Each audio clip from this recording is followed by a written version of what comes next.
Hola, ¿qué tal? Estamos en el aire, ¿cómo estamos? ¿Qué tal? ¿Cómo les va? Ahí veo caras nuevas, así que bienvenidas, bienvenidos. ¿Quiénes son caras nuevas aquí? ¿Pueden alzar la mano los nuevos? Sí. Un aplauso para los nuevos. Bueno, eso que contaba ahorita Flor, nos vamos haciendo un poco una secta, nos volvemos algo recurrente. Ya nosotras somos la excusa para que los de siempre se reúnan. En realidad nosotras no, el after que hay después de aquí. Claro, después nos vamos a tomar cerveza, los que quieran para que sepan, luego nos vamos a tomar cerveza y seguir hablando del tema o otros temas, la vida misma. Para los que se queden con ganas de seguir hablando, como si no fuera suficiente hablar 1 hora y media. Pero bueno, vamos a hablar 40 minutos aproximadamente sobre el tema de hoy, que es la maldad, el resentimiento y los discursos del odio. Y después abrimos debate y hablamos todos, ¿no? Podemos hacer comentarios, preguntas, bueno, lo que sea, siempre la única regla es el respeto, digamos, y que no haya odio. Es lo único. El resto todo es válido. Y nos presentamos, ¿no? Porque hay muchos nuevos. Sí, sí. Bueno, somos Paola Fernández, que es filósofa y doctoranda en educación, y yo soy Flor Franco, psicóloga y psicoanalista. Y qué temón el día de hoy, y qué, bueno, es vertiginoso un poco el tema del odio y los discursos del odio estando tan en boga en la actualidad, ¿no? Con esto de Elon Musk, de Donald Trump, que hizo el saludo de Buzz Lightyear, dicen algunos, de los romanos, ¿no? Claro, no, es que estaba haciendo una conmemoración al Imperio Romano, no estaba haciendo ningún tipo de alusión a otra cosa un poco más contemporánea. Yo nunca pensé mal Nunca pensé mal del doble saludo. Y de Trump tampoco.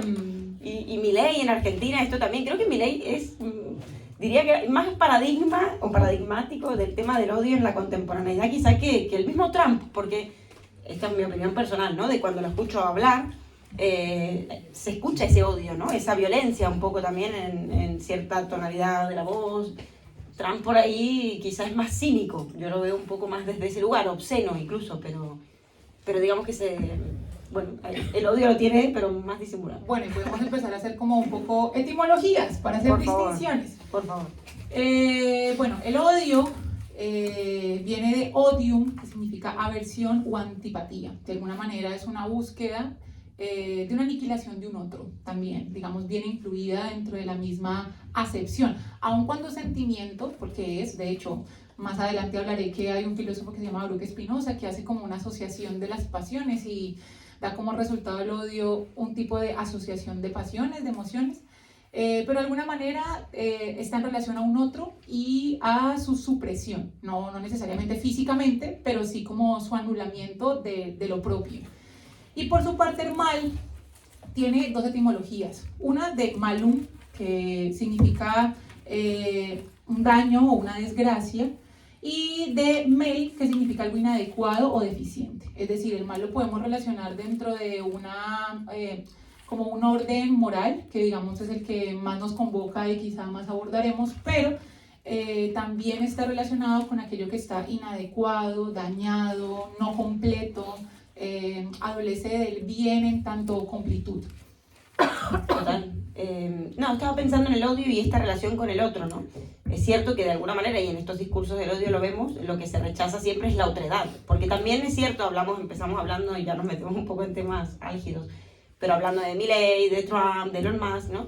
Pero es cierto que hay un odio generalizado, creo que hoy en día a nivel social, porque el que no odia a...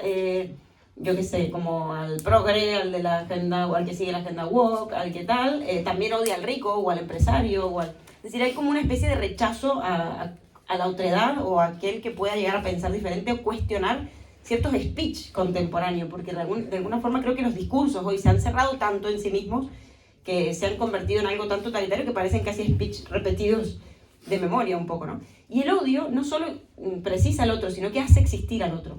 Esto lo diríamos dentro de lo que es el psicoanálisis lacaniano.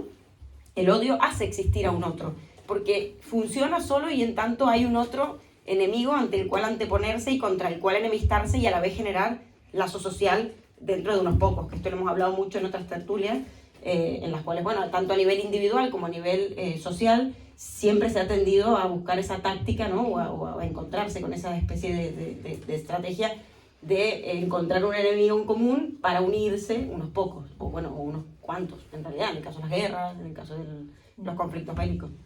Yo creo que, bueno, ya que lo has llevado por ahí, no quería llegar tan rápidamente a Hannah Arendt, pero hemos llegado a Arendt. Hannah Arendt es una filósofa contemporánea, bueno, fue una filósofa contemporánea, ya murió, que vivió la Alemania nazi. De hecho, le tocó salir exiliada inicialmente a París, ahí casi la coge la Gestapo y finalmente escapó a Estados Unidos, y en Estados Unidos pues se nacionalizó y quedó durante toda su vida. Y precisamente por haber vivido, digamos, como los vejámenes de todo el antisemitismo, analizó muchísimo las cuestiones como el totalitarismo, el antisemitismo, el mal, que también tiene un texto maravilloso que se llama El juicio de Eichmann, o sobre la banalidad del mal. Pero pues ya vamos al mal, es otra cosa, vamos al odio primero. Y Hannah Arendt detectó algo muy interesante, de un texto que justamente con una estudiante que tengo aquí, doy clases particulares de filosofía, por si les llama la atención, tengo otro estudiante por aquí. Hannah Arendt escribe en un libro que se llama Los orígenes del totalitarismo, hace un análisis sobre cómo opera este tipo de forma de gobierno que es muy diferente a los regímenes autoritarios, ¿sí? Porque ella hace un recuento primero por el antisemitismo, luego por el imperialismo y luego llega al totalitarismo. Y lo que se da cuenta en este recorrido es que el imperialismo inicialmente obró como pues, lo que conocemos, ¿no? Un Estado que también es Estado-nación, y aquí es importante hacer una distinción porque eso también nos sirve para analizar el caso de Estados Unidos, y es que un Estado es aquel que te alberga geográfica y estatalmente y legislativamente, entonces el lugar en donde pues tú naces y te acoges a una constitución, unas leyes, unas normas y demás, pero la nación es aquella a lo cual de alguna forma pertenecemos. Entonces muchos aquí somos migrantes, por ejemplo, a ver si llaman los que somos migrantes, somos varios, y de alguna forma pues seguimos llamándonos por el nombre de nuestro país, aun cuando ya no nos albergan, digamos, como las leyes que nos acobijaban allí. Entonces, por ejemplo, yo soy colombiana, pero pues en este momento no me albergan las leyes, no me acobijan las leyes colombianas, me acobijan las leyes españolas. Y esa idea de nación de alguna manera se conjugó con la noción de Estado. El Estado era una cuestión, digamos, como administrativa, ¿sí? Para que el lugar donde naciste, pues tú te acoges a las leyes que están. Pero la nación ya viene con un sentimiento de pertenencia, y eso es un arma de doble filo bastante compleja. Entonces, lo que cuenta Arendt es que, bueno, luego voy a analizar un poco el antisemitismo y cómo se dio, pero no voy a ahondar en eso porque voy al totalitarismo. Mostró el imperialismo inicialmente como uno de los insumos para que se diera a los regímenes totalitarios, que en esta idea de conquista y posterior colonia, ya no solamente había una necesidad económica de expansión territorial, de conseguirse unos insumos más económicos, de poder vender más costoso en otros lugares cosas que ellos tenían y ya no podían vender en donde estaban, sino que también como ese enaltecimiento de la patria, de la nación, ese sentido de pertenencia. Y en el momento en que aparece eso, aparece el otro. Y aparece el otro que de alguna manera no solamente hay que ser conquistado, sino que hay que educarlo, porque es incivilizado. 1492, descubrimiento de mis tierritas, que ya estábamos bastante descubiertos, pero bueno. Conquista, colonia y masacre de mis tierritas. ¿Qué pasó? Pues no solamente hubo un proceso en donde se instalaron la corona española, sino que asimismo se impuso la religión católica, se impusieron unas prácticas culturales, se dio un sistema de castas determinado por la raza, donde el español estaba en la punta, luego estaban los criollos, que eran españoles nacidos en las Américas, luego pues estaba el mestizo, y de ahí para adelante todos los cruces de razas que había, y así se daba la estratificación social, pero de alguna forma existía un otro. Y esto fue generando los insumos a un imperialismo más contemporáneo como el que estamos viviendo ahorita, que es un imperialismo cultural, donde por ejemplo un Estados Unidos no es que vaya y conquiste un territorio, sino que le va a dar dinero para la guerra a uno de los territorios, y este pues le va a deber favores, y a la larga tiene que, pues, no sé, acatar ciertas formas del otro precisamente por su poder económico-cultural. Y esto va a gestar las bases de lo que posteriormente va a ser el totalitarismo. ¿Por qué? Y lo has nombrado muy bien, y es por la aparición de un enemigo común. Aparece un sujeto entendido como grupo de sujetos, aparece una cultura, una comunidad, una nación, un otro. En su momento, no sé, en el antisemitismo clarísimo los judíos, pero pues a lo largo de la historia ha habido varios otros que de alguna manera eran aquellos que teníamos que atacar porque era lo que provocaba nuestro problema, ¿sí? Las mujeres, los Las homosexuales, mujeres, el inmigrante, las personas afro, los inmigrantes, los negros, sí. y ahí pues todo lo que podemos llegar a nombrar. El feminismo, porque esas mujeres radicalizadas terribles nos hacen no poder follar, los incels y bueno, y todas todo esas cosas. que no encajara con Todo la aquel que norma, no encaje con lo propio. la norma, ¿no? Y la cuestión con el totalitarismo es que a diferencia de los regímenes autoritarios o de los regímenes, por ejemplo, imperialistas, donde se imponía por medio de la autoridad y la fuerza cierto poder, aquí ya hay algo mucho más peligroso y es la creencia de los participantes, o sea, de los ciudadanos más bien, en eso. Es decir, ya no lo hago porque me lo imponen, o sea, ya no voy y mato y lo que sea o justifico la guerra porque me lo impone el gobierno, el Estado, lo que sea, sino que yo lo creo firmemente, lo creo y lo apropio. Y eso, aparte del enemigo común, también se materializa en un personaje líder que representa y es emblemático y de alguna manera personifica todas aquellas discursos de odio y todas aquellas relaciones con lo otro y con la rabia y con yo estoy mal porque algo afuera y justifica, como la violencia. Ahora, la cuestión entonces con el totalitarismo, que fácilmente puede convertirse en un fascismo, es que las personas creen firmemente que lo que están haciendo es lo correcto y siguen de alguna forma, y esto lo hablaré después porque hay muchas cosas que decir con el mal banal para Hannah pero después, porque si no diría demasiadas cosas. Esto lo que hace de alguna manera es que sea mucho más fácil orientar a todo un Estado a un odio común. Pongo un ejemplo, evidentemente lo que está pasando en Estados Unidos, y hace poco vi un TikTok, fuente de información confiable, un TikTok no, un Reel, porque quitaron TikTok de Estados Unidos, ¿no? De una chica estadounidense, por favor, no americano, América es todo un continente, estadounidense, que decía, me siento feliz de que deporten a la gente, me parecen infrahumanas las personas que están dando, son menos que humanos, estoy feliz, no me da nada de tristeza que lloren, y así, muy oronda, diciéndolo, y digamos, ese es uno de los muchos, posturas públicas de un ciudadano de a pie que está justificando, estos tipos de regímenes. Es decir, que el mal, o sea, según lo que decías, el mal se hace siempre en nombre del bien. Y ahí ya tenemos una primera paradoja, o al menos algo en lo que pensar, ¿no? Que también creo que Nietzsche alude un poco a esta cuestión, y bueno, Hannah Arendt también. Ninguna dictadura se ha hecho jamás en nombre del mal. Es decir, ni Hitler mismo vino a decir que iba a hacer el mal para su país, para su nación. Al contrario, siempre se han vendido en nombre del bien. Y las distopías reflejan muy bien esta cuestión.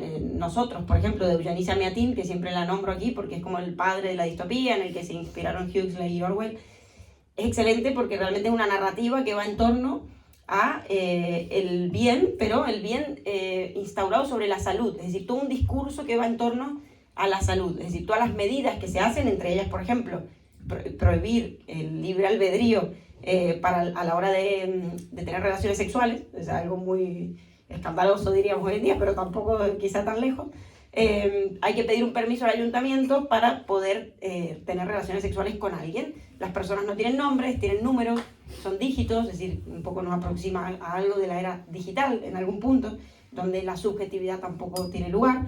Y claro, hay que pedir este permiso al ayuntamiento, pero esto todo está hecho en nombre de la salud, es por el bien de los ciudadanos, es por su seguridad, es por su salud, para que no corran riesgos ni peligros, ¿no?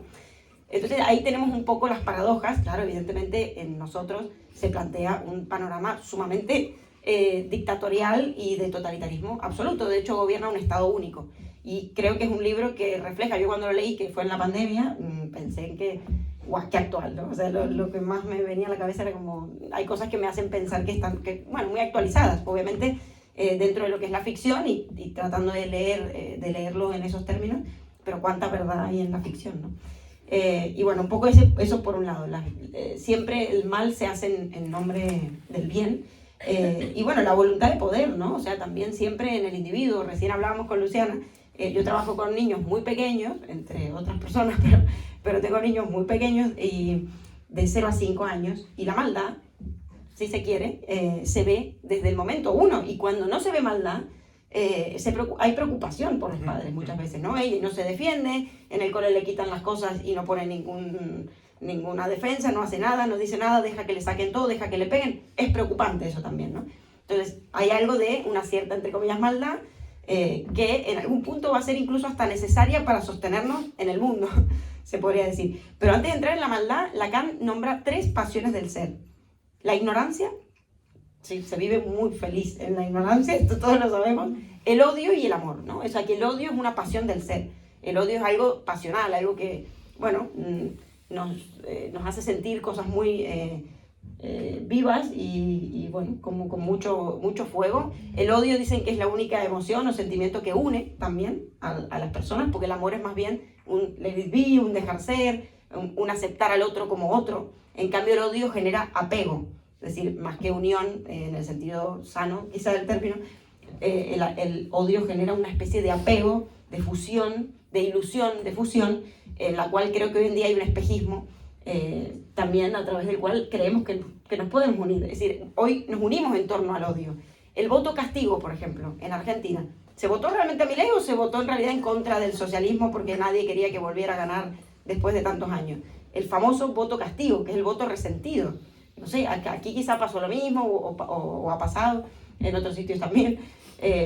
Hay algo allí del odio que hoy está uniendo de alguna manera a una sociedad fragmentada y con un discurso carente a veces o bueno, no sé si carente, pero con poca consistencia simbólica y mucho contenido imaginario, que tiene que ver con la agresividad, lo imaginario, el odio, lo imaginario. Ahí tomamos cositas que has nombrado y una, digamos, como el odio como sentimiento y la otra, digamos, la naturaleza del mal. A lo primero, hay una distinción interesante que hace Aristóteles en la retórica de ira y odio. Ira sería como el sentimiento como momentáneo, digamos como que tiene cierta temporalidad, digamos de aversión hacia un otro, mientras que el odio, digamos, tiene una perpetuidad, bueno, no eterna, pero sí un poco más duradera, que busca una aniquilación de un otro. No solamente por lo que es, sino por lo que hace, y también por lo que es en sí mismo. Entonces, digamos como que el odio excedería, bueno, sí, se enmarca dentro del campo del sentimiento, pero digamos excedería lo momentáneo, digamos busca una consecuencia, busca una acción, se decanta un otro. Y frente a lo que dijiste de la naturaleza del mal, mira que eso es muy interesante, porque en la modernidad, bueno, la filosofía, así como la historia se divide, digamos, en 4 grandes momentos, ¿no? Antigua, medieval, moderna y contemporánea.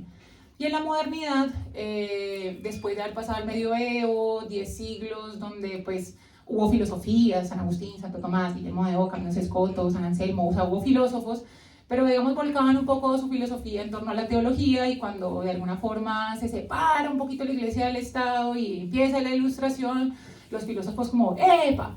Y se volvió, digamos, problemático, como todo lo definía Dios, que dicho sea de paso, frente al mal, por ejemplo, San Agustín decía que el mal no existía, sino que era la ausencia de bien, el alejamiento por el libre albedrío, y quiero dejarlo en el tintero porque el mal está relacionado también con la libertad, pongo ese paréntesis allí, y hubo muchos problemas en la modernidad por parte de la filosofía, como por ejemplo, cómo nos vamos a gobernar. Entonces aparecieron filósofos como Montesquieu, que dividió las ramas del poder, y aparecen muchos filósofos importantes en la política y demás. La epistemología, ¿cómo conocemos? Si somos tan racionales, pues ¿cómo conocemos? ¿Sí? La epistemología es el estudio de la episteme, del conocimiento, pero lo que aquí nos convoca sería como la definición del ser humano. Y hubo posturas frente a si había algo innato al humano o no. Es decir, si nosotros de alguna forma venimos prefigurados malos o si nos hacemos malos por un contexto. Y aquí pues podemos nombrar 2 grandes de estas posturas. Uno, Rousseau, con su famosísima frase: el hombre es bueno pero la sociedad la corrompe, que ahorita lo desarrollo porque no es tan fácil, pero el hombre también es parte de la sociedad, como así que la corrompe si era bueno. Entonces ya lo desarrollo, tiene un motivo. Y Hobbes, por ejemplo, que decía que el hombre es un lobo para el hombre, también frase súper emblemática, que no dijo explícitamente, pero que uno puede deducir un poco del Leviatán. Frente a lo primero, Rousseau, por ejemplo, decía que nosotros nacemos como buenos salvajes. Y aquí va a entrar un poco Lacan para que lo desarrolles. Y Freud antes. Y Freud, pero Lacan con cuestión del lenguaje, porque el buen salvaje, el ser humano apenas nace en el mundo, no tiene lenguaje, no tiene cultura, no tiene una relación con un otro, realmente todo es de alguna manera una búsqueda de una autoconservación sin anular al otro, sino de un autocuidado, que hace el bebé cuando nace, pide teta y ya, no es como ni malo ni bueno, sino que está pidiendo pues sobrevivir y lloras y tiene caca y yo qué sé, ¿sí? Y en ese momento donde estábamos todos como aislados, en ese estado como de bebés aislados, digamos, cuando no estábamos atravesados por el lenguaje, podíamos decir que éramos unos buenos salvajes. Pero luego, ¿cuándo aparece el mal? Justamente. Aparece cuando aparece otro sujeto que dice, esto me pertenece. Entonces yo te digo, dame tu cerveza, y vos decís, no, es mía, no es mía, es mía, es mía, es mía. Y con la aparición de la propiedad privada, aparece la sociedad civil, porque de alguna manera aparece la necesidad de, pues, esto es mío, ¿sí? Aparece el lenguaje también, que de alguna manera hace cultura. Y pues aparece el egoísmo. Y entonces, y ahí viene como la justificación de la afirmación, ¿no? Que el hombre nace bueno, como el buen salvaje, pero la sociedad lo corrompe, en tanto sociedad entendida como cultura, desarrollo como estatal, gubernamental, legislativo y demás, que tiene que organizarnos para que no se nos metan en la casa y nos roben todo lo que tenemos adentro, ¿sí? De alguna manera tiene que coartar esa libertad. Y entonces, antes, como buenos salvajes, teníamos libertad absoluta, una voluntad de hacer de alguna manera lo que quisiésemos. Pero, como somos buenos y somos racionales, que es esta premisa de la modernidad que luego cae en lo contemporáneo, pero bueno, eso es otro cantar, pero en la modernidad se creía que éramos súper racionales, que el hombre era un animal racional, entonces que la racionalidad nos llevaba a cumplir el deber, diría un Kant, a hacer cosas buenas, pero pues uno va a ver y después vino, guerras mundiales nos muestran que no.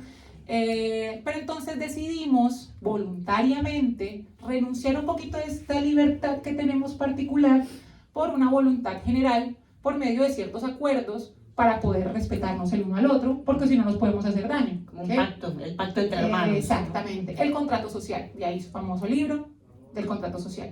Y de alguna manera le cedemos cierta libertad a una persona que escogemos también para cederla, que tiene que garantizar el bien de todos. Pero entonces partía de esa premisa de que éramos buenos. Pero por ejemplo un Hobbes decía que por el contrario, estamos en una guerra de todos contra todos, vivíamos inicialmente en una anarquía total en donde todo el mundo tenía miedo y temor, Leviatán es como ese gran monstruo que lo devora todo, que es el mismo Estado también, ese gran Kraken también, esa figura que es el todo se lo devora. Y entonces, como tenemos miedo, porque somos unos hijos de puta, entonces, porque le vamos a hacer daño al otro, que parte, me vino hasta la cabeza cuando dijiste, desde el momento cero somos malos no sé. Hay que definir qué es ser malo, exacto, evidentemente. Pero entonces, como somos malos y tenemos miedo, decidimos, y ahora sí, pero por temor, no por libertad y porque somos buenos y en la sociedad un poco más hippie de Rousseau, renunciamos a nuestra libertad y se la cedemos a un sujeto que tiene total poder sobre mí, total poder de todo sobre mí, para que me proteja, porque si no el de al lado me mata. Pero, digamos, después de esta idea de ese innatismo del mal, se va a empezar a difuminar un poco, de hecho también hasta con la psicología, con la aparición del contexto y de la idea de que pues realmente nosotros, más allá de malos o buenos, dependemos, digamos, de un contexto que nos circunscribe y que de alguna forma puede llegar o no a determinar nuestra conducta. Ya. Sí, digamos que la civilización o el estado que conocemos como civilizatorio implica necesariamente una renuncia a una satisfacción pulsional. En términos psicoanalíticos es lo que acaba de decir Paola, de que por el hecho de adentrarnos en el lazo social, en este pacto entre hermanos, en la ley, de alguna manera, tenemos que renunciar a esa especie de libertad absoluta, un poco relativa, pero a ese salvajismo, se podría decir, de hago lo que quiero. De ahí vienen, por ejemplo, en el Antiguo Testamento las tablas, ¿no? ¿Cuál es el primer mandamiento? No matarás. Es decir, tiene que haber esa ley, porque evidentemente tiene que haberse transgredido, tiene que haber pasado muchas veces esa tentación a matar al prójimo, ¿no?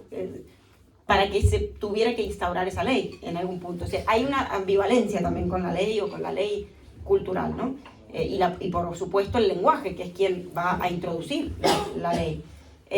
La ley, por un lado, viene a regular justamente la agresividad propia del ser humano, que a eso me refería con cierta, entre comillas, maldad, que no necesariamente eso es la maldad, pero sí que vamos a hablar más bien quizás de una cierta agresividad, casi que, no sé si innata, pero de alguna forma un poco natural en el ser humano. Es decir, es raro que no haya agresividad. Lo que puede no haber es violencia, porque ahí es otra cosa. Es decir, es la agresividad quizá pasada al acto, sin ningún tipo de regulación simbólica, sin ningún tipo de tratamiento a través de la palabra. Ahí es cuando ocurre el acto violento. Pero agresividad, yo diría que es algo casi innato, o al menos que está en cada uno de nosotros desde la infancia más temprana, ¿no? Estos niños de 2 años ya se empieza a ver esa agresividad. Podemos pensar de dónde surge, si es esto, algo que viene dado. Bueno, el resto de especies, yo no sé si diría que son agresivas, son, evidentemente hay, entre comillas, no diríamos asesinatos, pero hay otras, en el reino animal se matan por sobrevivir, ¿no? Mataron a Mufasa. Bueno, un asesinato terrible. Ese fue el peor, el que nos traumó las infancias a todos nosotros. Y Bambi, de Bambi también. Dumbo también, que es un montón. Como traumaron a pero todos. fueron humanos. Mira, hasta en Disney hay agresividad, asesinatos, crimen, ¿no? De hecho dicen que la humanidad nace con el crimen, que es uno de los próximos temas que vamos a hablar en la tertulia, junto a una amiga y colega de Paola que trabaja en Crimes, así que no se lo pierdan. Aprovecho para hacer un poco de spoiler. Como pero falta, todavía no se ve, como el Crime del País Vasco que sacaron. Claro, pero bueno, no sé exactamente esta agresividad de dónde viene. Posiblemente tenga que ver con esto de que para entrar en el lazo social tengamos que renunciar a algo de esa cuestión un poco autoerótica, diríamos, de regodearnos en nosotros mismos y quedarnos un poco en un caparazón allí dentro de nosotros sin nada que darle a nadie, ¿no? O sin tener que pedirle nada a nadie. Esto es muy visible cuando empezamos a aprender a hablar. Nosotros ya nos hemos olvidado la mayoría, pero si vemos niños pequeños que están empezando a hablar, es algo muy violento ese proceso de enseñarle a hablar a un niño. Repite la palabra así, no, ¿qué tal? No, es así, es asá, ¿no? Como no hay una elección allí. El niño no elige si quiere o no quiere hablar, tiene que hablar. Si no, lo envían a centros como el que trabajo yo, evidentemente. Es decir, no es una opción, ¿no? Es una imposición. Entonces ya la entrada en el lazo social es, de alguna manera, un acto un poco violento que va a generar también agresividad, porque el niño va a decir, pero ¿por qué yo tengo que pasar por este tubo? Si en realidad podría quedarme muy tranquilo como estoy, ¿no? En ese estado de bebé, también un poco fusionado con la madre, donde el otro lo asiste y él no necesita pedir nada, ¿no? Es como que no necesita pasar por la demanda. Entonces, bueno, va a ser necesario ese proceso. Y la agresividad tiene mucho que ver con eso. Entonces, ¿qué pasa? El prójimo, ¿no? Ama al prójimo como a ti mismo, el gran lema del cristianismo y tal. En algún punto, el prójimo no va a ser solo un otro auxiliar en el cual apoyarnos y al cual querer. No, el otro también va a ser una tentación para satisfacer nuestra propia agresividad.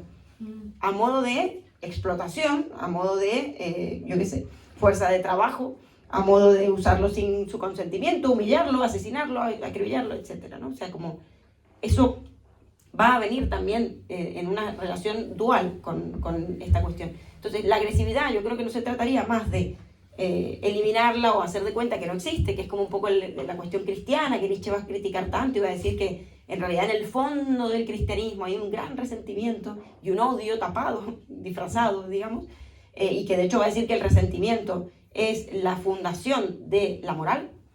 Eso también lo va a llegar a decir Nietzsche. Pero bueno, en esta cuestión del otro, el otro no es solamente alguien a quien amo, es también alguien a quien odio.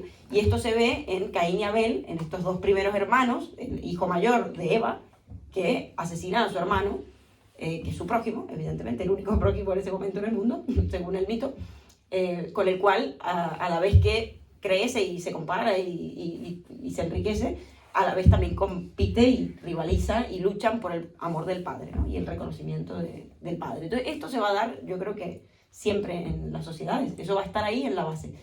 No sé si es maldad o no, pero sí que el odio, la envidia, el resentimiento, el rencor, son parte de la vida humana. Es decir, como algo un poco estructural, diría, y permanente, y eterno. Ante eso, Lo siento. hay una mierda. Solo hay que ver qué hacemos con eso, es decir, a lo que voy es, hay que ver qué hacemos con esto, pero no taparlo, no hacer de cuenta que somos ángeles, Y ¿no? todos salen y se matan, me hacen el favor, muchas gracias. No, pero la idea es no taparlo cuando decimos, los niños son ángeles, ay, mira qué bonitos que son todos buenos y angelitos. No son angelitos. Ayer uno casi me decía que el cuchillo era de plástico, porque si no, yo hoy no estaría aquí. Un niño casi me mata, ¿no? Es como, y claro, y lo quería hacer y lo hacía con odio, ¿no? Y tiene 2 años. Pero claro, el tema es no tapar esto, sino decir, bueno, esto existe, ¿qué tratamiento le damos a la agresividad? Para que de hecho no quede en resentimiento, que es el segundo tema también en el cual estamos allí, que es como una especie de fijación de ese odio y de ese rencor. De volver a pasar por el sentir, ¿no? Ahí hay 3 cosas que quiero refutar y acotar. A ver. Chan, chan, chan, chan. Bueno, se me olvidó una, pero bueno, en fin. La primera es refutar. A ver, la filosofía tiene muchas corrientes, ¿no? Bueno, la filosofía en la contemporaneidad se dividió como por más corrientes, digamos, se especializó un poco. Y hay una que me gusta mucho, que es el existencialismo. Se ha escuchado bastante. Pero una de las premisas básicas del existencialismo que enunció Jean-Paul Sartre en un ensayo maravilloso que se llama ¿Por qué el existencialismo es un humanismo? Es que la existencia precede a la esencia. Es decir, que en la medida que existimos, somos. No hay nada prefigurado del humano, sino que somos en la medida en que estamos siendo. Esto suena redundante. De hecho, Heidegger, por ejemplo, dice que el Dasein, que somos todos, es el ser ahí, es el ente que en cada caso soy yo mismo, es decir, en español, es esa cosa que soy cada vez que yo soy yo. O sea, yo no soy Paola, en ese orden de ideas, yo estoy siendo Paola, porque Paola es algo acabado, no proyecto, no arrojado, no en el mundo, no una cosa que se está constituyendo, sino que Paola es una cosa cerrada. Mientras que el estar siendo Paola significa que cada una de mis acciones, el estar en el mundo, la temporalidad, mi ser para la muerte, bueno, otras cosas que menciona también Heidegger, me hace a mí, pues, esta paolidad que estoy siendo. Ahora bien, dentro de esta premisa del existencialismo sartreano, vuelvo a Sartre, de la existencia precede a la esencia, hay un marquito que es importante tener presente, y es que, y me gusta y lo parafraseo, somos lo que hacemos de nosotros con lo que el mundo nos ha permitido. O sea, a ver, yo no puedo ser Musk gracias a la vida, ni puedo ser Kardashian, qué tristeza, pues porque no sé, no nací con tanto dinero ni con tanto culo. Pero lo que sí es que, digamos, dentro del marco de acción que tengo, dentro de mi contexto, nací en Colombia, decidí, estuve en una familia, unas condiciones socioeconómicas, diría Marx, unas condiciones histórico-materiales que también me definen. Tengo un marco de libertad para poder elegir y actuar. Entonces, para mí, digamos, dentro de esta lógica, yo sé que es súper diferente al psicoanálisis, parte de otro lugar completamente, pero el psicoanálisis parte de creo que de alguna cierta predeterminación del humano, al menos del inconsciente, pero bueno, de pronto después lo hablamos ahí un poquito, pero yo no creo que haya nada prefigurado del humano. O sea, creo que nos hacemos en tanto estamos haciéndonos, es decir, no somos, estamos siendo. Digamos eso por un lado. Por otro, frente a la cuestión de la eterna disputa de todos contra todos, de esa gran guerra de todos contra todos que decía, por ejemplo, Hobbes, Hegel, en la fenomenología del espíritu, hablaba que, estoy referenciando un montón de gente muy harta, qué pereza, bueno, en fin. Es que esto tiene mucha caña de filosofía, hay temas que a veces vienen de los pelos que yo no sé cómo, los celos, porque hay mucha filosofía y mucha caña de filosofía. Hegel, por ejemplo, decía que, digamos, la historia misma se constituye de un modo dialéctico en el cual hay siempre un enfrentamiento, hablaba, por ejemplo, de conciencia y conciencia para llegar a la autoconciencia, pero un enfrentamiento que busca de alguna forma un reconocimiento de un otro. De hecho, digamos, esta parte se representa muy bien en unas paginitas realmente muy cortas, pero de las que más han maciado cuando hablan de Hegel, que es la dialéctica del amo y el esclavo, y es que, digamos, hay una relación de poder cuando yo me encuentro con un otro, ¿sí? Esto después lo va a desarrollar un poco Marx y va a decir que la historia es finalmente el desarrollo de la lucha de clases, pero finalmente está esta cuestión de la disputa con un otro, por su reconocimiento, por el poder. Hay una cuestión ahí de una eterna disputa que lo mencionabas también un poco. Y la tercera ya no me acuerdo muy bien qué era, pero voy a también nombrar algo que me parece muy importante, y es que la libertad aparece, y cuando aparece, o más bien, en tanto somos libres, podemos hacer mal. ¿sí? Esto lo nombraba, hay un filósofo muy chévere, Safransky, contemporáneo también, que tiene un libro que se llama El mal o el drama de la libertad, y dice que el mal puede ser exceso de libertad, que en el momento que en tanto somos libres podemos hacer un daño a un otro. Precisamente, no sé, de hecho los filósofos medievales un poco hablaban que el mal era el mal uso del libre albedrío, y el alejamiento precisamente de lo perfecto que es lo divino. Pero, y esto lo hemos nombrado en algunas charlas, ¿cuándo fue el primer momento, el momento en donde apareció la libertad? Apareció el primer acto malvado, llamémoslo así, el primer acto inadecuado, mal relacionado, no con mal moral, sino con mal del alejamiento de la perfección. El primero, el gran mito fundacional, el Génesis.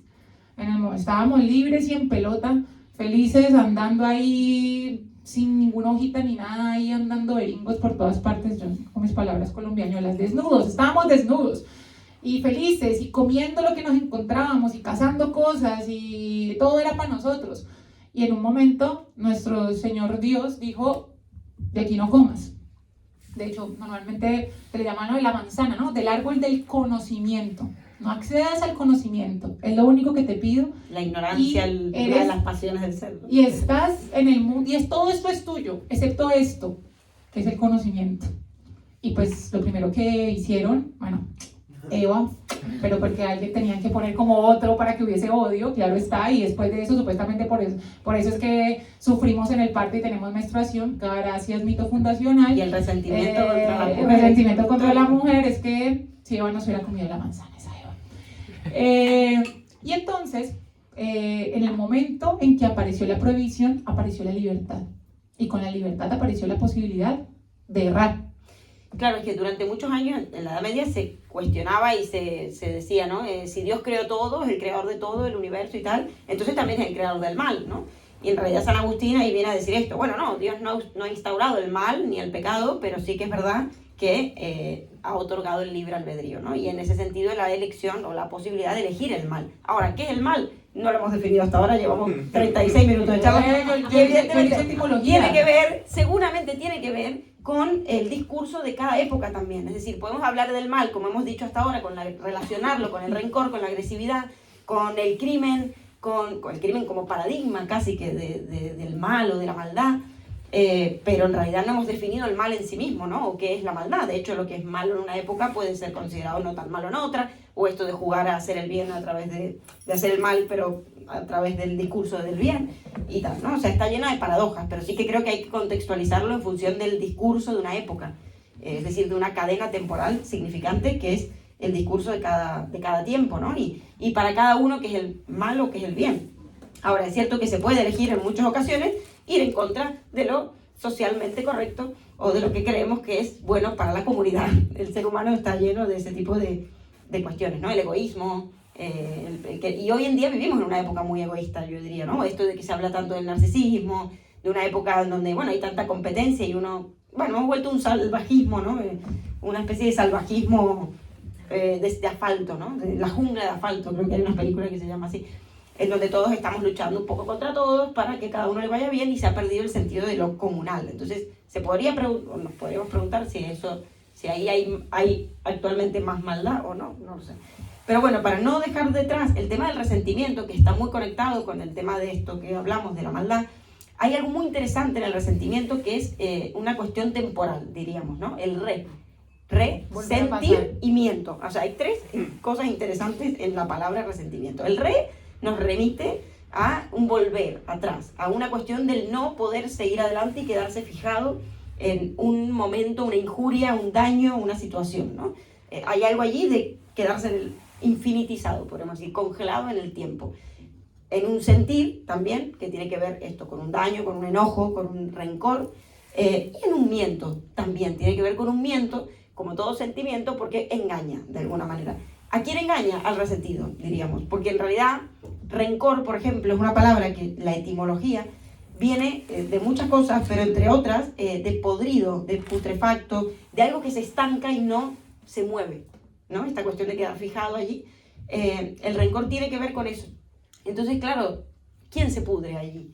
Bueno, un poco el resentido, ¿no? Es decir, el resentido es el que queda con esa cuestión del odio allí cargado, que no puede seguir adelante, porque no deja ir eso que pasó, ¿no? Entonces, diría que desde el psicoanálisis podríamos distinguir dos tipos de cuestiones en torno al resentimiento. La memoria del olvido, podríamos decir, y la memoria del rencor, ¿no? El rencor lo que no permite es el olvido, el resignarse a algo que puede haber pasado y que hay que dejarlo ir, sino que se queda allí. Es como una manera también de retener, es decir, tener eso y no dejarlo ir y no continuar adelante. O sea, como introducción, porque veo que nos queda poco. No, yo necesito, antes de pasar, bueno, creo que no voy a nombrar del resentimiento porque necesito, si vamos a hablar del mal, no puedo pasar por aquí sin hablar de la banalidad del mal. Entonces, no puedo, es que no puedo. Y lo nombro porque el mal, digamos, sí lo hemos definido, yo creo, porque dijiste que no lo hemos definido, sí lo hemos definido, entendido como aquello que es daño, desgracia, no es totalidad, porque es o inadecuado, digamos como que Leibniz hablaba de 3 tipos, un filósofo random, podemos hablar de 3 tipos de males, que sería como un mal metafísico, un mal físico y un mal moral, que es casi siempre hablamos del mal moral, que ese es el que se adecua a un discurso de una época, que se anexa al resentimiento, a otro tipo de cosas. Del mal moral, que sería como un mal en la conducta respecto a, y a eso podemos hablar de discursos de una época, es adecuado o inadecuado, pero también hay males físicos y males metafísicos entendido como en la existencia misma, no sé, algo que está dañado, mal hecho de la misma existencia, o mal físico, cuando yo sufro, o sea, ahí hay un mal también. Cuando sufro, por ejemplo, hoy llegabas contando la anécdota de que hoy todo te salió mal. Entonces, de alguna manera, ese mal no es un mal moral, es que las cosas no se estaban dando y te generaron sufrimiento porque se te dejó el bus. Pero ¿quién dice que el sufrimiento es malo o que el dolor es malo? El dolor transforma también y a veces habilita nuevas posibilidades. Pero de alguna manera, ese mal relacionado con, digamos, algo que te genera algún tipo de sufrimiento, algo que te genera algún tipo de daño. Y lo nombro muy rápidamente, Hannah Arendt escribe un libro que se llama, bueno, El juicio de Eichmann, o también Consideraciones sobre la banalidad del mal, y lo que se da cuenta es que ella fue a un juicio de un señor que se llamaba Adolf Eichmann, que fue uno de los altos cargos de la Alemania nazi, y se fue a verlo, que pues, era el que prácticamente daba la decisión final de maten a 4.000 en esa cámara de gas, maten a otros 7.000 allí, y se empezaba que se iba a encontrar con un monstruo. También me parece importante nombrar la noción de lo monstruoso cuando hablamos de lo malo, del odio, del resentimiento, como que no creemos que es humano. Entonces, como lo humano no debería ser así, no debería resentir, no debería odiar, no debería ser malo, entonces le ponemos la cara de monstruo, y por eso los asesinos seriales son monstruos, y digamos porque queremos alejarlo de lo humano. Pero entonces se pensaba que se iba a encontrar con un monstruo y se encontró con un ciudadano de a pie que simplemente estaba siguiendo órdenes, y se dio cuenta que el mal se vuelve más complejo, y habló de algo que es la banalidad del mal, que es el mal de alguna manera no consciente, no racional, que es supeditado a cuando un otro te dice qué tienes que hacer. Él dijo simplemente, yo estaba siguiendo órdenes y me tocó matar, pero yo estaba siguiendo órdenes, no estaba haciendo nada malo. Pues, y me decían que hicieron café, es un café, pero me decían que mataban judíos, pues los mataba, ¿sí? O sea, estaba siguiendo órdenes. Y de alguna manera lo que se dio cuenta es que en el mal, por ejemplo, que también creo que se puede extrapolar con el resentimiento y con el odio, el problema realmente no radica, digamos, como en esa figura de la perversión, sino en la ausencia de la conciencia, la ausencia de la razón en los actos. O un exceso de razón a veces, no sé, hay un cuando criminal... cuando es mal radical, ahí sí que claro, hay un criminal muy pensado. famoso en YouTube que se llama The Iceman, que es un hombre que está encarcelado en una cárcel de alta seguridad en Estados Unidos después de haber sido sicario y haber asesinado a muchísima gente, y él analiza sus crímenes y los cuenta con un exceso de razón casi y una ausencia radical de afectividad y de emoción en eso que dice, pero no hay una falta de razón, hay una falta de afectividad y de emoción en los actos. Él sabe que es consciente, y eso es interesante, de haber elegido el mal, ¿no? Y lo sostiene hasta el final. Que en esto también va un poco Crimen y Castigo. Dostoyevsky juega un poco con esta cosa, ¿no? De un pobre estudiante como muy desfavorecido económicamente que mata a una señora para quitarle dinero y poder estudiar, que al final se termina entregando, pese a que el crimen le sale bien, pero se termina entregando por no ser capaz de sostener su acto, de sostener el mal que ha hecho, ¿no? Y luego al final del libro se compara un poco con Napoleón o con personas como Hitler, ¿no? No nombra a Hitler porque no era de esa época, pero a Napoleón sí, pero sería este tipo de personas, bueno, Hitler no, Napoleón, porque son personas que mataron a muchísima gente, pero como llegaron y llevaron sus actos hasta el final, fueron considerados héroes en lugar de criminales, ¿no? Pero, bueno, en realidad por simplemente lo que dice ahí no es por una cuestión de racionalidad o de realmente bien o mal, sino más bien de actuar conforme a lo que uno piensa y sostener ese acto hasta el final. Y en ese sentido, bueno, diríamos que el mal es algo que se elige o que se puede elegir de alguna forma y de lo cual uno es responsable, aunque haya un castigo, ¿no? Responsabilidad y libertad es una cuestión fundamental ahí. Yo creo que, y volviendo, porque es que es inevitable volver a o sea, lo que estamos viendo en Estados Unidos.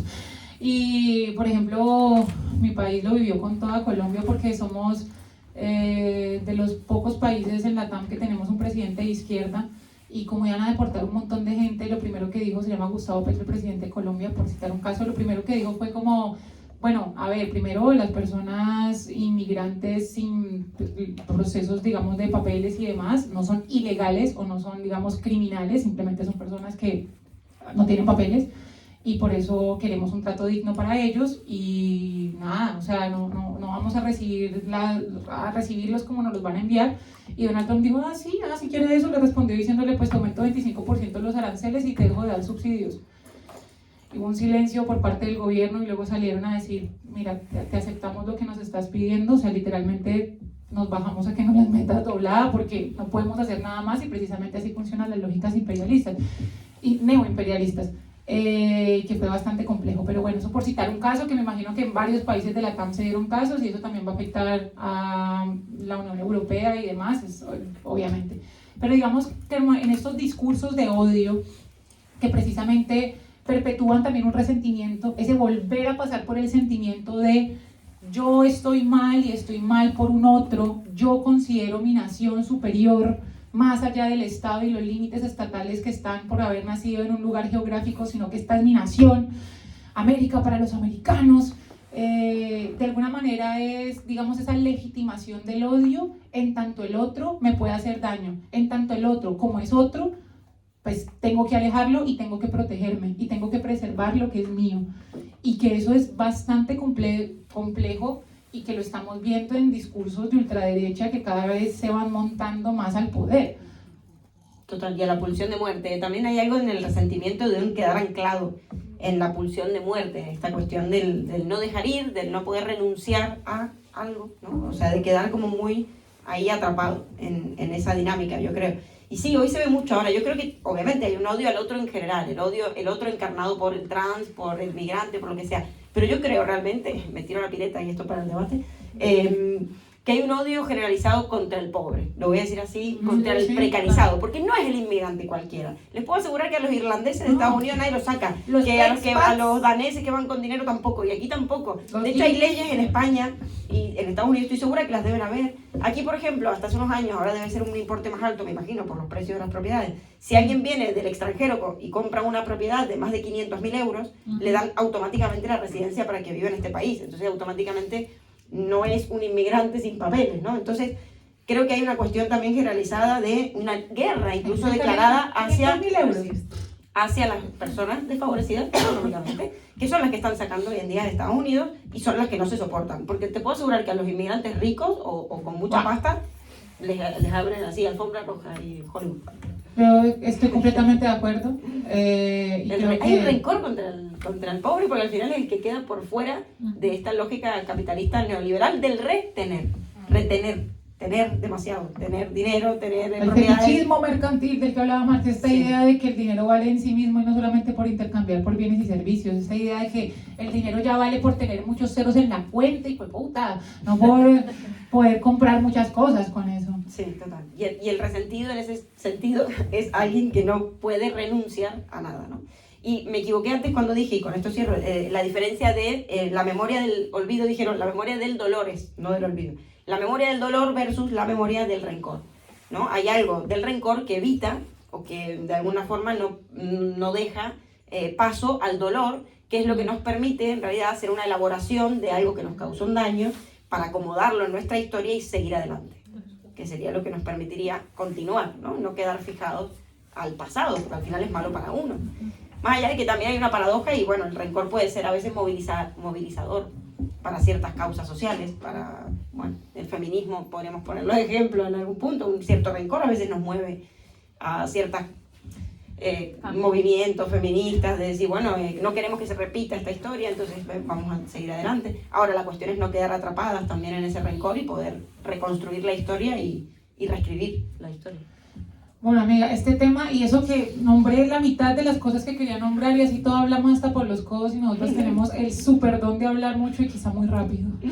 Pero ahora les queremos escuchar a ustedes, así que pasamos al debate. Gracias y adelante.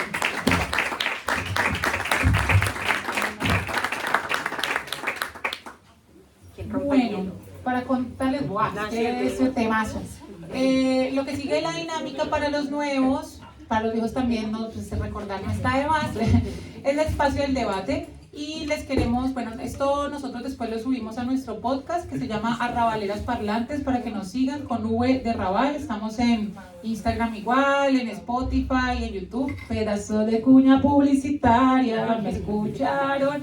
Pero todo esto para decirles que, nada, si interviene, es decir, si hablan, pues su voz quedaría registrada en lo que subiremos posteriormente del podcast. No vamos a voltear las cámaras, no aparecerá ningún rostro, pero su voz, pues sí, ¿sí? ¿Y qué pasará ahorita? Pues la idea es que participemos libremente, respetando la palabra del otro, en lo posible alzando la mano, pero nosotros no tenemos que responder, a menos que nos haga una pregunta directa, puede responder el otro compañero, y pues, ¿quién quiere romper el hielo? ¿Uno? Dos. Uno. No sé quién fue primero. Creo que fue Vic. Vale, yo tengo una pregunta para todas. Bajo mi punto de vista, el mal sería cuando, pero bueno, me podéis confrontar, cuando hay una conciencia de que se está haciendo daño al otro, pero aún así buscas satisfacer tu propio bienestar, tu propio interés. Yo estaría de acuerdo, al menos, pero Yo no creo diría que- es la única, pero... Yo creo que ese sería el mal radical. Digamos que por eso no quería dejar de largo un poco a Aren, de esa distinción que me parece interesante. Porque hay cierta banalidad en el mal, hay cierta inconsciencia también en el mal, pero también hay una, digamos, conciencia de mal en tanto se comete por un daño hacia un otro, y eso sería un mal radical. Y eso que estamos entendiendo el mal dentro del orden moral, ¿no? Porque también está el mal físico, cuando algo te duele, está un mal, digamos, de la desconfiguración del todo, al alejamiento de la perfección, que es otro tipo de mal. Entonces, consideraría que hay formas de mal. No sé, o sea, que ese no sería la única. Sí, pero como que ese es el que escuece más, yo creo. Porque el que no hay conciencia por el otro lado es como, bueno, no se da cuenta, ¿sabes? Como un niño, ¿no? No se da cuenta. Pero el que ves que se da cuenta y aún así sigue haciendo esa acción, bueno, no sé, para mí ese mal duele más. Sí, Si quieres responderle a eso. Sí, yo creo que no hay inconsciencia y maldad a la vez. Es decir, al final, si tú eres libre, tienes que ser consciente. Si no, no eres libre. Para mí. Perdido. Pero hay el caso que puso Paula de Eichmann, ¿no? También, que Eichmann. él seguía instrucciones. Como que se desentiende un poco de esa O sea, conciencia de creo hacer el que- mal. Pero... Me refiero que creo que todo el mundo sabe, por lo menos en nuestro contexto, que es malo. Pero un niño, por ejemplo, no. Bueno, digo adultos, ¿eh? No, pero a veces hacemos mal realmente Sin saberlo. sin saber. Sin ser consciente del todo. Yo no Porque- estoy de acuerdo con que sea consciente. Porque O sea, yo creo que hay una indiferencia consciente y es muy difícil, o sea, aunque sea muy difícil pensarlo, el hecho de hacer mal inconscientemente, ¿sabes? ¿Qué quieren responder? Sí, yo tengo, o sea, pero ¿qué define el mal? ¿La conciencia de quién lo hace o el efecto y la vivencia de quien lo recibe? Eso es cierto. Porque, no sé, como yendo al ejemplo quizás más obvio, todo lo que fue el holocausto, bueno, fue gracias a un montón de gente que no era consciente de quizás lo que estaba apoyando, pero que no fuesen conscientes no quita el efecto malicioso sobre las personas que lo vivieron. Entonces, no tengo una respuesta, digo, no sé qué lo define, si la voluntad y la conciencia de quien lo hace, o la experiencia y las consecuencias de quien lo recibe. Por aquí habían alzado la mano, entonces Sí. para...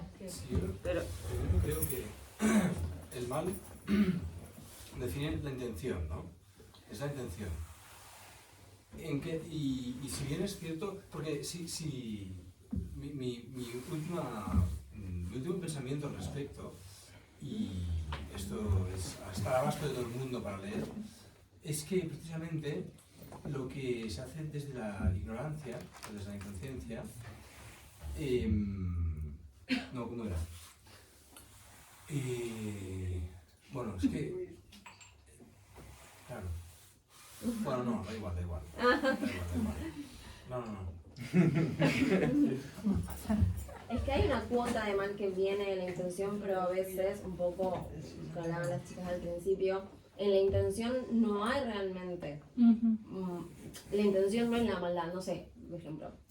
Para mí, quienes votaron a mi ley hicieron una maldad, pero la intención quizás de ese voto... No, pero yo creo Pero la intención, digo un ejemplo, ¿no? Pero la intención de mucha gente que hizo ese voto probablemente no fue hacer un mal. Entonces es como no se termina en la intención.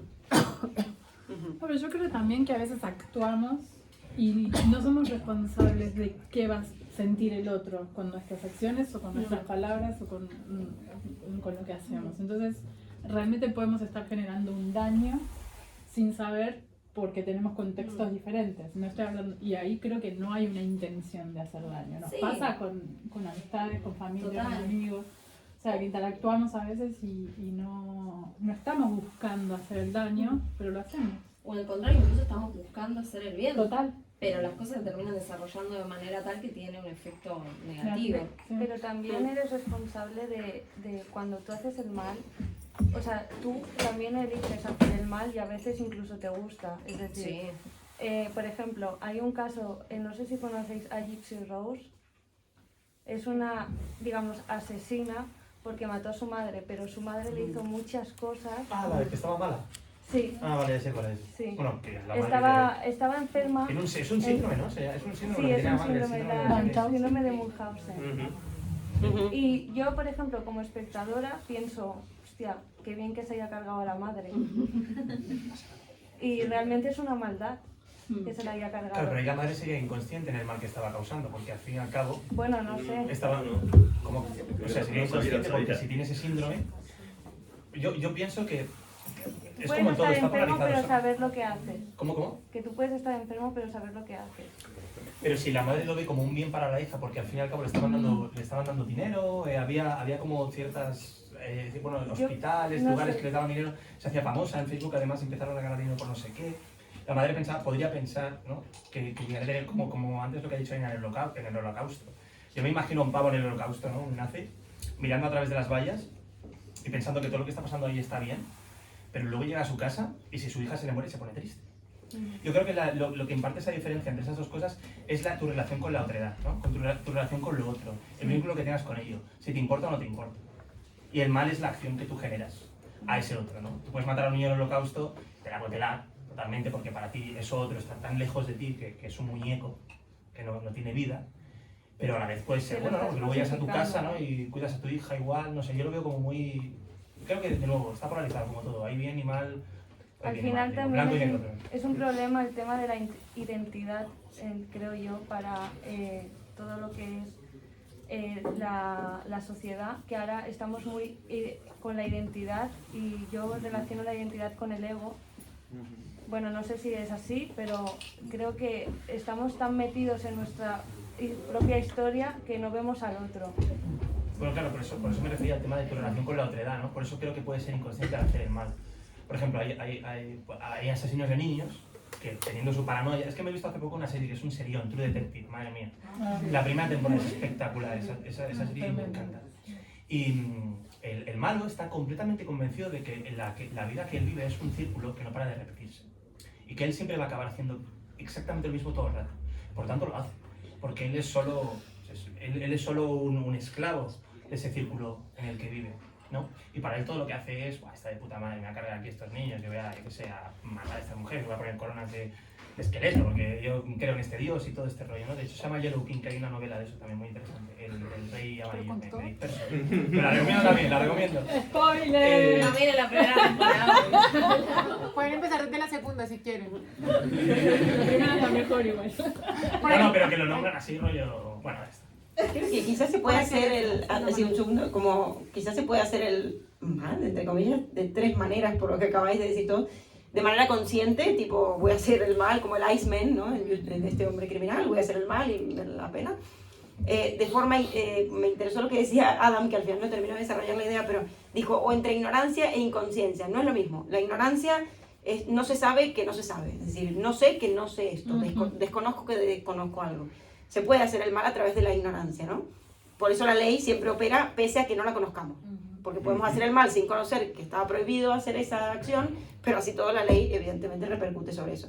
Luego es distinto hacer algo, un mal, entre comillas, inconsciente, que entiendo, no conozco este caso, pero que iría más bien por estos casos donde hay quizá una psicopatía, una patología mental, ¿no? O alguna cuestión allí de un asesinato, quizá como pasaje al acto para liberarse de un conflicto que le sobrepasa al sujeto, ¿no? O sea, como una tentativa de solución desesperada, por decirlo así, que tiene que ver más con algo inconsciente.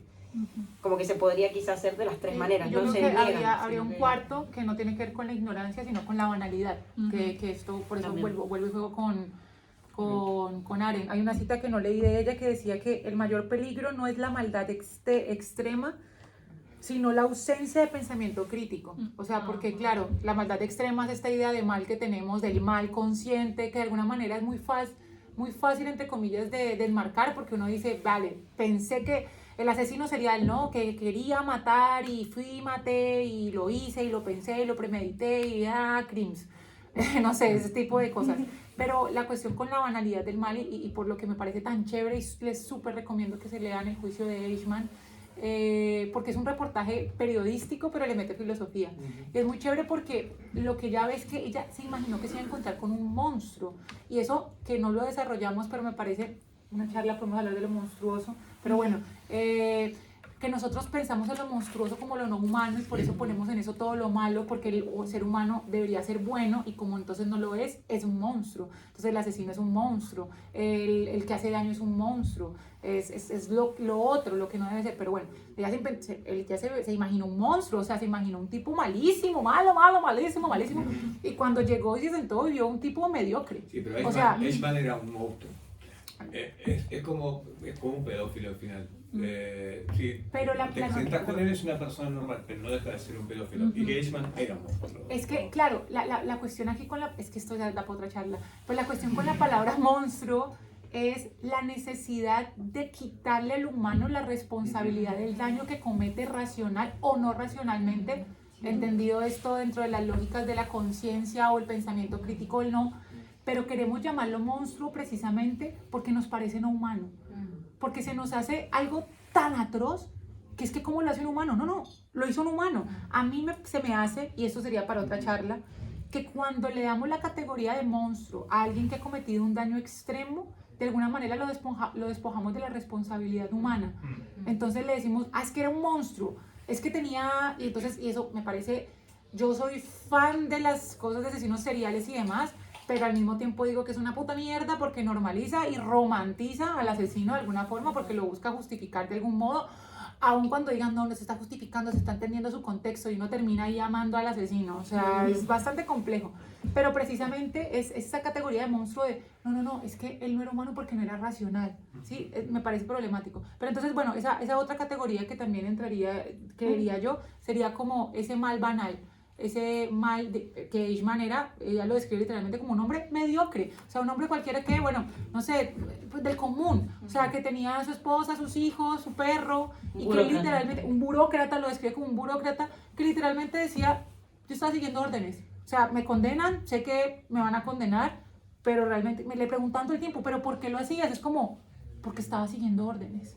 Y ahí es donde encuentra ese cuento de la banalidad del mal. Perdón por esa interpretación larga y tú habías pedido la palabra. Y luego por acá. Y aquí también. Ver. Israel. Sí, hay intención positiva siempre detrás de una acción para la persona que lo lleva a cabo, ¿no? Intención positiva. ¿A qué te refieres? Pues que para la persona que lleva a cabo, pues por ejemplo, pues un asesinato, que hablaríamos, ¿no? Es algo como inhumano. Hay una intención positiva del asesino. Satisfacción. Una intención positiva para él, no piensa que está haciendo algo malo. Pero que también estaríamos hablando que nadie vamos asesinando, quiere decir que aquí hay una hay una enfermedad mental, ¿no? Obviamente, claro. Entonces, para esa persona que no ve que está haciendo algo malo, entonces hay una intención positiva. Sí, sé que es... A mí me costó aceptarlo. Pero es verdad. Sí, es verdad. Sí. A mí me lo planteó, un psicólogo, y me dijo, detrás de un violador hay una intención positiva. Y yo dije, ¿pero qué dices? Positiva para él, ¿no? Claro, Sí. para la persona que lleva la acción. Sí, bueno, si no ya sería un... Sí, que ahí, no sé quién era primero, pero allí y aquí ahora. Bueno, pero primero y por acá, luego acá. Vale. A mí lo de la banalidad del mal me acuerdo que me rompió la cabeza cuando lo estudié en la facu, por eso, ¿no? Era la primera vez que me enfrentaba de, no, puede ser al que tengo al lado, ¿no? Y ahora ha surgido un poco también lo de qué es monstruo y qué no, a propósito del caso del esposo que hizo violar a su pareja durante muchísimos años, y el otro día en una entrevista específicamente utilizaban la palabra, ¿no? Y le decían a su hija, ¿qué se siente tener a un padre que es un monstruo? Y ella le decía, ¿pero qué es un monstruo? Definime las características de un monstruo. Porque mi padre no es un monstruo, mi padre es un violador. Exacto, ¿no? esa es la cuestión. Y entonces me pareció como interesante en ese sentido. Y hay otros casos también en donde pierde como esa cuestión de monstruo y se ve a un ser humano, ¿no? Y eso es como heavy también. Y reconocer nuestra propia maldad también es súper interesante. A mí lo que me queda, siempre me pasa que no sé mucho cómo verbalizarlo, pero al escucharlo y todo, siempre ¿dónde están los límites de la conciencia de la maldad, ¿no? Porque puede estar en el límite temporal, en un límite físico, en un límite geográfico, en un límite jurídico, pero en realidad el efecto de nuestras acciones puede estar muchísimo más allá de nuestra conciencia, aunque creamos que estamos siendo conscientes, ¿no? Entonces, como ese límite de esta persona conscientemente está decidiendo hacer el mal o no, pues yo qué sé, yo puedo estar haciendo algo acá en España y causando algún mal en alguna otra parte que está fuera de los límites de mi conciencia temporal, geográfica, jurídica, política, ¿no? Entonces como que no es tan sencillo, me parece. Es como lo único que me queda ahí como... Y tanto. Sí, es que no. Aquí, por acá todavía se la mano. Eso, de allí no vi quién fue. Ella. Y después Renzo también y Xavi. Sí, no, bueno, también en relación a lo que decía ella, como tanto que puede haber una perspectiva del mal más en términos culturales, y al final cada uno puede tener una percepción del mal según su propia objetividad, que al final se ha creado en el entorno en el que estás, como también en referencia pues al hombre que violó a su mujer, y también en cualquier otro ejercicio de control o poder. A mí me interesa como el mal como herramienta de poder, de ejercer control sobre los demás, pero a todas las escalas, como incluso en el político, ¿no? Como que habéis hablado mucho de el mal relacionado con el resentimiento, ¿no? Incluso relacionado con la identidad a nivel de nación, ¿no? De por qué odiamos al otro por distanciación propia y como la defensa propia, pero también como utilizarla como una herramienta de subyugar a la otra persona, ¿verdad? Y como lo veo mucho como una herramienta que se utiliza a escala global como para mantener el status quo neocolonialista, ¿no? Y me interesa más en ese aspecto de que creo que se está utilizando mucho como herramienta, ¿no? De un mal justificado para mantener mi propio poder sobre los demás. Si te llama la atención ese tema que lo acabas de desarrollar, te recomiendo a full Los orígenes del totalitarismo de Hannah Arendt, porque muestra precisamente eso, o sea, que las lógicas imperialistas que inicialmente nacieron de forma expansionista económica, luego empezaron a ser lógicas de poder, o sea, lógicas de poder y lógicas de determinación de una otredad que posteriormente se hace un enemigo común y empieza a funcionar el totalitarismo, que es peor que un régimen autoritario, porque no hago las cosas porque me manden, hago las cosas porque lo creo. Entonces, claro, ahí hay poder, o sea, y lo mencionaba Flor y también lo mencionaba con Hegel, de esta cuestión de una lucha de poder, que cuando siempre estamos de cara a un otro, yo voy a buscar su reconocimiento y en ese momento voy a buscar también su dominación, o sea, Sí. o mi dominación ante él o ser dominado. Sí, incluso con el hombre del caso Pelicot, de al final justificando el haberle hecho esto a su mujer porque era su propiedad como mujer, ¿no? Y bueno, al final. Total, importante. Por acá a Renzo y... Sí, perdón, que me lo Renzo. habías pedido. Vale. Después de escuchar a todos los que han intervenido, me ha surgido la pregunta de que la maldad, de cierta manera, ya sea inconsciente o conscientemente, podría considerarse como un mecanismo de defensa del ser humano como para subsistir en el ambiente. O sea, es una pregunta que quiero notar porque quiero escuchar la perspectiva de todos. Entonces eso, que es algo que nos caracteriza como ser humano y siempre va a existir.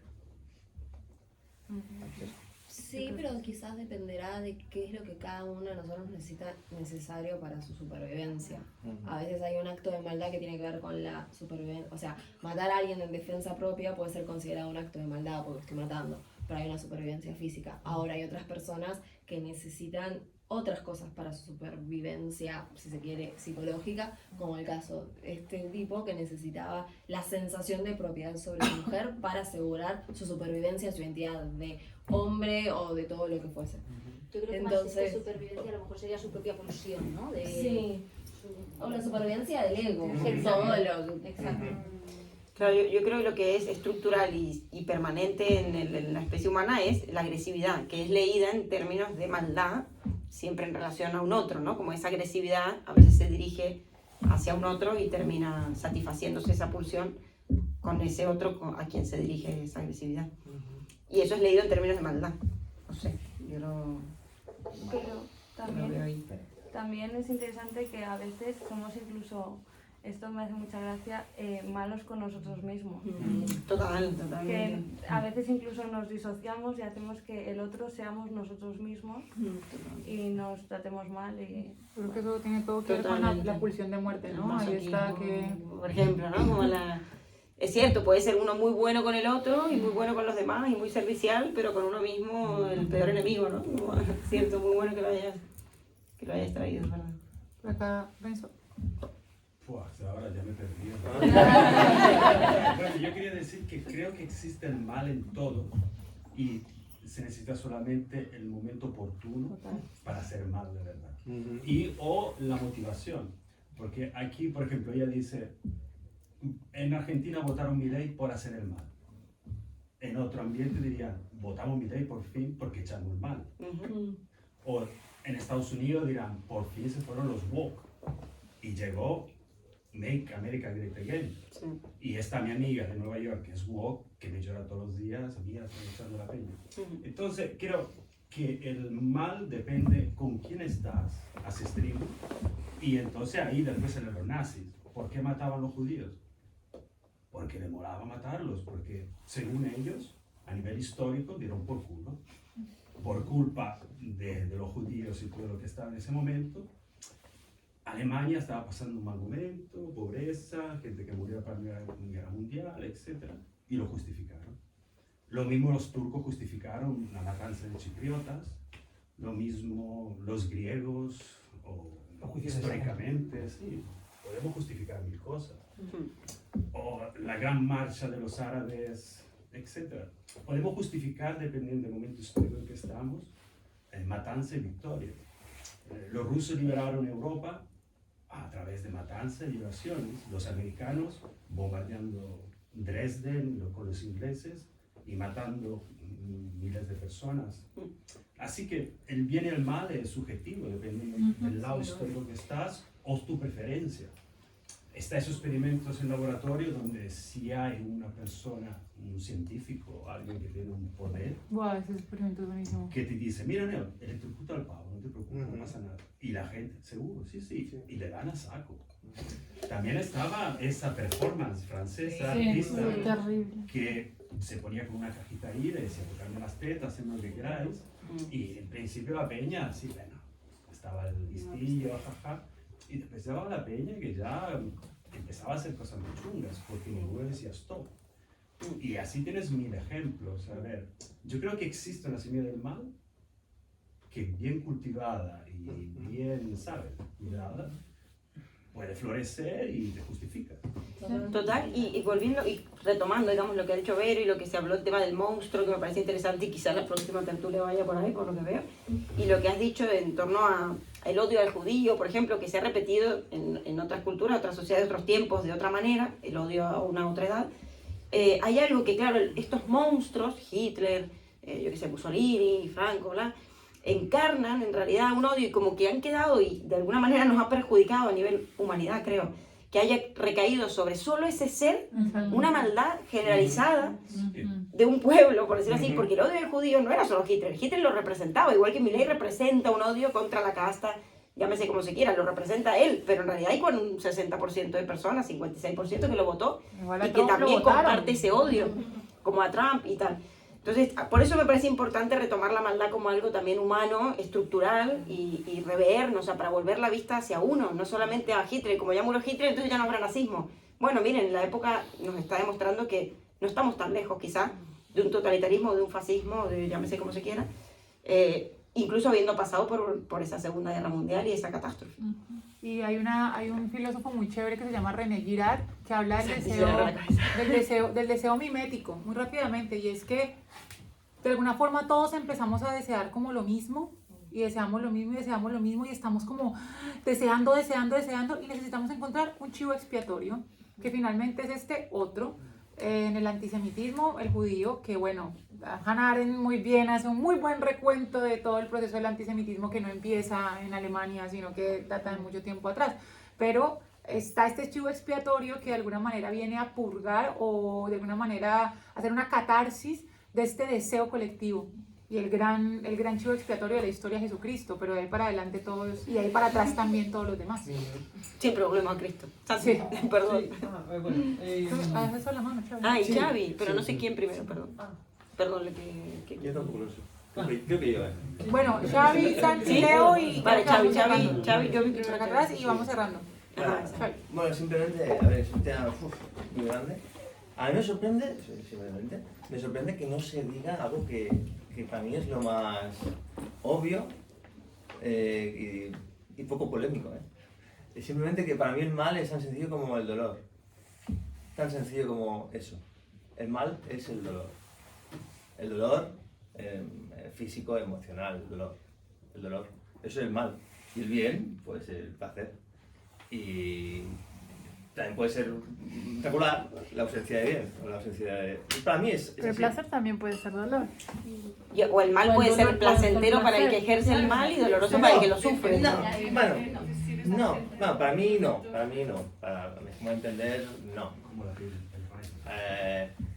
Es verdad que puedes sentir dolor por sentir placer. O sea, a veces te dices, he disfrutado haciendo una cosa que sé que está mal, entonces, vale, pero eso ya sería como primero hay una cosa, pues la otra, es igual.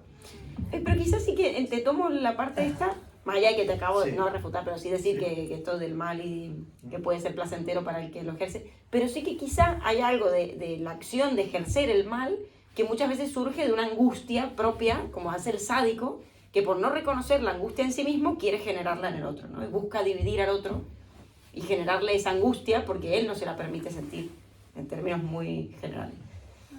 O como de una vulnerabilidad estructural también, ¿no? Una especie de dolor existencial. No sé, digo para tratar de entender. Ah, he perdido yo. Bueno, y nada, bueno, es una cosa, ¿sabes? entonces, claro, para mí lo otro son formas de hacer el mal, con conciencia, sin conciencia, con odio, sin odio, qué sé, de muchas estructurales, personales, qué sé. Pero, y la otra es que me llama mucho la atención, simplemente me llama mucha atención que cuando se habla del mal, en general, lo hemos visto, ¿no? Hay como una sensación de el mal entendido como formas de hacer mal, ¿no? Hay una especie de sorpresa, de decir, ostras, hay gente mala, cuando el otro es malo.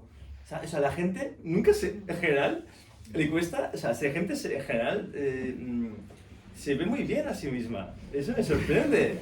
Decir, ostras, ¿en serio? ¿Qué eres tú, tío? ¿Sabes? Tú también. ¿Sabes? O sea, la gente, no, porque hacemos teorías filosóficas sobre el mal. Mal, tío, abre los ojos, ¿sabes? O sea, es como diciendo, como si fuera, qué sé, descubrir cómo son los átomos, ¿sabes? O sea, no, tío, está en tus ojos. Lo que yo ¿Sabes? llamaba la sombra, ¿no? Como mantenerlo ahí tapado. Yo creo que había varias cosas que tienen mucho que ver. Ayer hablábamos con Víctor de esta analogía de el marco en el funcionamiento de la mente, ¿no? De que se puede asociar a la profundidad y al caos y a todas estas cosas del mar con la mente. Y yo soy bastante científico en este sentido de la evolución y lo pensaba como alguien de los que sigo lo dijo. El Homo pacificus murió. O sea, quizás nació y lo mataron, claro. O murió por causas naturales o lo mataron. Y nosotros somos descendientes de los que ganaron, o del gen que sobrevivió. Y se conecta en esto con lo de Renzo, de la semilla, la potencialidad que tenemos casi, en contra de lo que vos decías, Pau, codificada sí, como que puede germinar si se da el contexto correcto. Y lo pensaba también después con mala hierba, ¿no? ¿A qué llamamos mala hierba y cómo termina siendo subjetivo con los fines que tengamos o con los objetivos que tengamos nosotros, ¿no? La mala hierba es porque, de hecho, cumple una función en el ecosistema, pero no como los bichos y todos estos los insectos, y sin embargo nosotros seleccionamos lo que nosotros queremos y todo lo que no nos sirve o todo lo que va en contra de nuestros objetivos es lo malo. Nada, súper complejo, pero lo pensaba así. Sí, yo solo, digamos, como que me resisto a creer que hay una naturaleza humana que preceda a la capacidad libre y autónoma de tomar decisiones. Entiendo obviamente la tendencia hacia, en tanto, digamos, como que buscamos un otro y buscamos, digamos, no responsabilizarnos del otro, como diría un Levinas, que Levinas me quedó aquí faltando, pero bueno, en fin, ya tenemos que ir cerrando. Pero digamos, no esa idea de otro como alguien al cual cuidar, sino otro del cual protegerme. Y esto viene también, si nos vamos a este biologicismo con el cual la gente siempre quiere, pues, como hablar de pronto de las tribus y todo esto, pero de alguna manera dentro de mi corte existencialista, humanista, me resisto a creer que existe una naturaleza del ser humano también, porque la naturaleza implicaría una conducta igual siempre en todo contexto. Y yo siento que sí, hay una semilla de maldad que parece que brilla más o que parece tener un árbol más grande que opaca lo otro, pero así todo persiste la bondad.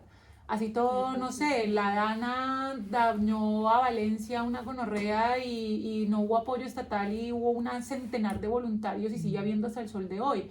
Y así todo, en los campos de concentración habían personas que se ayudaban entre sí, quizá había algún alemán que ayudaba un poco a otro, quizá ahí no lo sabemos, o hay casos también. O sea, yo digo como, el mal es mucho más visible, por supuesto, por lo que genera, pero yo sigo creyendo que si crece naturaleza en medio del cemento, yo sigo creyendo que no hay naturaleza mal. No hay naturaleza mala en lo humano, hay una existencia que se da en tanto existimos y no hay una esencia humana en un contexto. Hay algo súper interesante, Pero porque soy una hippie.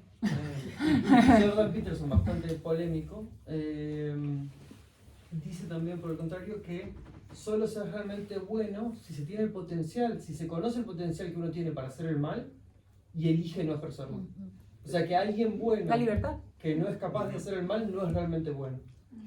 Súper interesante también, como opuesto a qué es la maldad, ¿no? Y probablemente sea más difícil hacer el bien que hacer el mal, en el sentido de que hacer el mal es como esto, el egoísmo, pensar en uno mismo, en qué conviene a uno, en cómo ser, voluntad de poder y tal, y hacer el bien implica renunciar un poco también a una cierta posición de conveniencia propia y pensar también en lo comunal, que al ser humano es algo que le cuesta, evidentemente. Y algo súper loco es que, por ejemplo, el proceso de santificación para ser un santo, los santos tienen que haber pasado por un proceso de pecado. O sea, los santos cayeron en San pecado. Francisco así era un fiestero como yo. Me hubiese ido yo a Ibiza con San Francisco, ¿no? Tienen que haber renunciado al pecado para hacerse santos. O sea, voy por un buen camino. Ahora que Leo quiere hablar,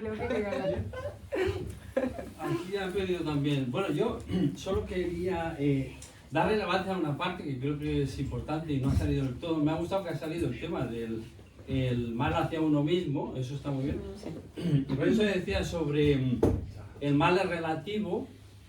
Hay males que sí, pero yo creo que sí que existe un mal que no es relativo y que no creo que está parado por lo que dices tú, que es el mal que busca solo el mal, o sea, hacer daño al otro, sentir placer con el daño del otro, eso existe y existe en muchos psicópatas, no sé en qué medida en todos o no, pero existe y es un mal que merece ser dicho aparte, porque para mí ese sí que es el verdadero mal radical. Ese es el mal radical, eso Arendt lo plantea, esa es la radicalidad del mal, ahí está en la plena y absoluta conciencia del daño, total. La pulsión de muerte en su máximo apogeo.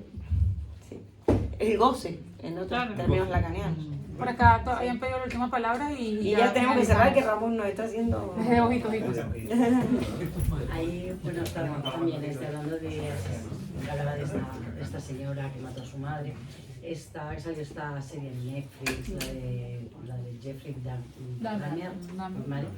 Entonces yo con una amiga tuve un debate de esta serie, porque yo al final me da mucha compasión. Sentí mucha compasión hacia el Jeffrey, ¿no? El asesino, porque si en verdad, bueno, no sé si voy a hacer spoiler o no, pero es para poder entrar un poquito de que él desde muy pequeño se da cuenta de que algo en él es maligno. Y él va hablando con el padre desde muy pequeño, diciéndole, hay algo en mí que no funciona porque yo quiero hacer daño. Yo quiero pegar a mis compañeros, habla con su madre, ¿no? Y la madre, bueno, la madre está en otro mundo, ¿no? Pero porque tiene una depresión muy fuerte y tal. Pero en verdad él llega a una adolescencia y a una juventud que él sigue persistiendo, diciendo, hay algo en mí que no va bien. Él reconoce, pero es que nadie le hace caso. Su padre lo primero que le hace es, vamos a diseccionar animales, vamos a matar animales. Entonces ahí mi pregunta es, también la sociedad, en este caso el padre, ¿no? Y la madre, potencia a esa enfermedad mental, a ese asesino en serie. Quiere decir, porque él va avisando desde muy pequeño pero yo creo que empieza algo no va bien. Todo el tema empieza por, digamos, o sea, no nace malo, sino que empieza por su contexto. Su madre, una relación tipo de abandono, porque no puede estar presente por todo lo que le pasa. El padre siendo violento de alguna manera, enseñando. Está justificando. Entonces yo justifico los nazis. No, yo no estoy justificando, tiene un contexto. ¿Estáis luchando para justificar? No, explicar no es justificar. Claro, es que hay un contexto. Es lo que no es un niño malo. Claro, es que se creó. estaba comiendo los novios, pero lo quiere justificar. Bueno, pero a ver, quiero que nos claro, lo que habla y que la entiende y luego... Es decir, él desde muy pequeño, Buscaba ayuda. Al final estamos cayendo en justificar. Sí, pero buscaba ayuda. Buscaba ayuda porque tenía una angustia y nadie fue capaz de escucharla. Y cuando se tapa la angustia y se tapa, bueno, a veces se genera ese remordimiento y sale por otro lado. Pero sí que es cierto hacer importante esa distinción en que los procesos hermenéuticos de comprensión de la génesis de los actos no significa una justificación, significa una comprensión de... Cuando ya dice, ay, pobrecito, mira que por eso se volvió asesino, eso ya es una justificación. Pero entender el contexto por el cual se enmarcó su conducta es un proceso de conocimiento de... Hasta sirve para entender otras cosas. Que creo que ahí explica, pero que ahí entramos en lo que vos decís, que no, las personas no somos malas de por sí, sino que vivimos en un contexto. Si les parece, con esto nos vamos al after. ¡Vamos!